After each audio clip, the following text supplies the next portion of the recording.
বকনাটার বয়স 14-15 মাস হয়ে গেছে, এই জন্য আজকে ওকে ADE3 ইঞ্জেকশনটা করব যাতে খুব দ্রুত হিটে চলে আসে। আজকে আমি আপনাদেরকে দেখাবো কিভাবে বকনা গরুকে ইঞ্জেকশন করতে হয়।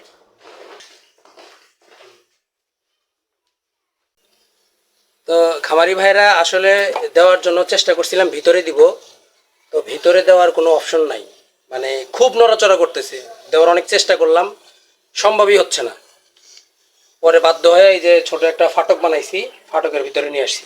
যেহেতু এটাকে করবো, এটার মাকেও করবো, যেহেতু এর মা বাচ্চা দিছে আজকে 1 মাস হয়, আজকে 22 তারিখ একটা বাচ্চা দিছে। তো আজকে ওরে একটা ক্যালসিয়াম করব, এটার একটা ক্যালসিয়াম করব। তো খুব নড়াচড়া করতেছে, এই জন্য এই ব্যবস্থা নিলাম, কিছু করার নাই। এই যে নতুন নিডেল,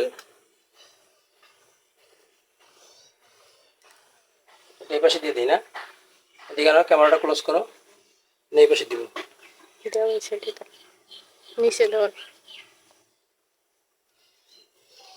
তো বন্ধুরা, এটার ইনজেকশন করতে হচ্ছিল এই যে নরম যে মাংসপেশি আছে, এই মাংসপেশি, এই নরম জায়গাতে করবেন। এটা চামড়াতেও করা যায় এবং মাংসপেশিতে করা যায়।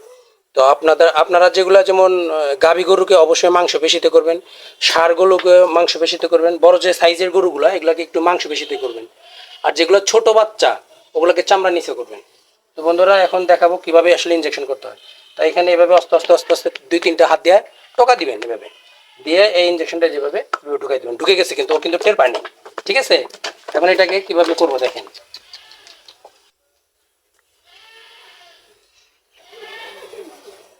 এই যে আস্তে আস্তে যাচ্ছে, ক্যালসিয়াম ইনজেকশন একটু অস্তেই যায়, বুঝছেন?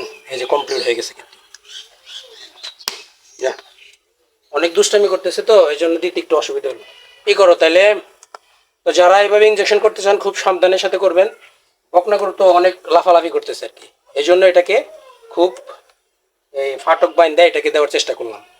তো আপনারা যারা নতুন আছেন কখনোই একা দেওয়ার চেষ্টা করবেন না, অবশ্যই সাথে 2জন লোক সাথে থেকে তারপরে দেওয়ার চেষ্টা করবেন। এইভাবে যদি একা, যদি 2জনে যদি না পারেন, এইভাবে করবেন কি, ফাটক বানাবেন, ফাটক বানায় ফাটকের ভিতরে ঢুকাই দিয়া তারপরে এই সাইডেও চালিয়ে দিতে পারেন, এই সাইডে চালিয়ে দিতে পারেন। তো আজকের মতো এখানেই শেষ করতেছি। ভালো থাকবেন, সুস্থ থাকবেন, আল্লাহ হাফেজ।